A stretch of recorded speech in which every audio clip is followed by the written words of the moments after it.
而家播啦，好播。我叫周俊樂啦，英文名叫 Jerry， 今年18歲。錯咗，不如重聽嚟過。假如我係一隻馬，我希望我係一隻長跑馬。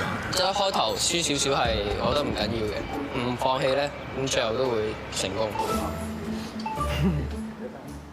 唔經唔覺，真係畢咗業做騎師都差唔多6年。講嘢 firm 啲啦，而家點形容咧？清潔初生之犢。以前係比較冇諗得好清楚就做咗先啦咁樣，而家都係會嘅，但係會再諗多一層去計劃先咯，係。而家都係長途馬，成熟少少嘅長途馬，繼續行緊落去。即係每個階段都有唔同嘅諗法或者唔同嘅心態，但係初心都係不變嘅。一入行已經係咁有熱誠、咁專注去做呢件事啦。因為我唔係做任何事都可以好專注，我有啲興趣係3分鐘熱度啊，但係好多謝以前嘅我不斷都係咁有熱誠，去到呢一刻都係咁有熱誠。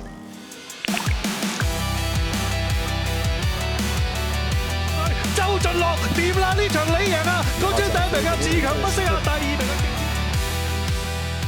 ！2025年個人個策騎信心大咗啦，因為個經驗累積，代表香港出去比賽咁贏埋翻嚟，係對我嚟講一個鼓勵同埋信心。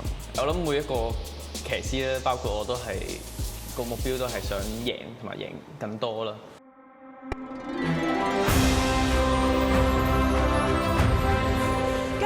告東尼獎嘅得主就係周俊樂。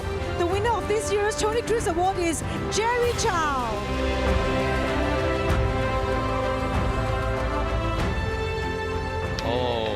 我得㗎啦，我得。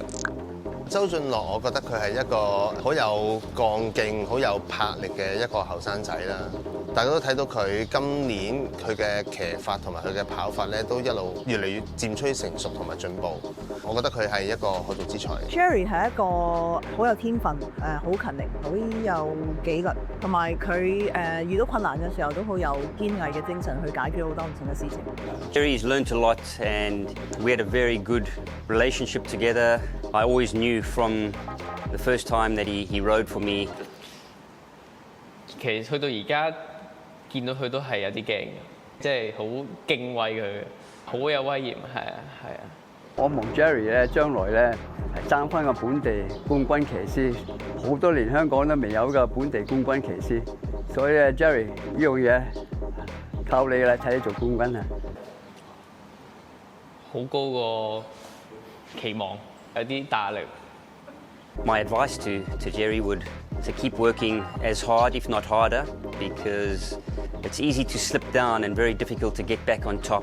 呢句説話即係成日都提我咯，因為佢係師傅嘅金句。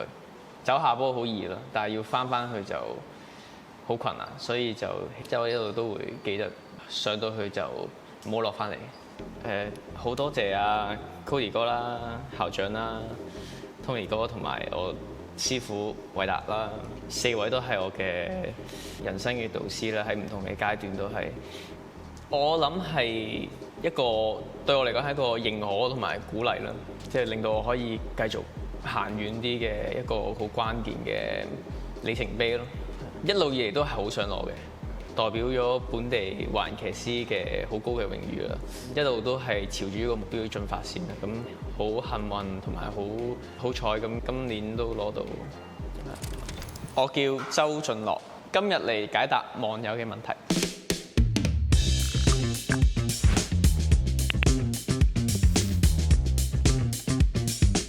我唔知我自己我唔會太介意人哋嘅睇法咯，最緊要知道自己做緊乜咯，係啊。我回應係多謝。減壓方式係死啦，教方式係咩咧？睇 YouTube 咯，睇下啲廢片咯。今年唞暑去歐洲。去咗旅行先啦，去放鬆下先啦，跟住就早少少去英國就備戰呢個世界盃。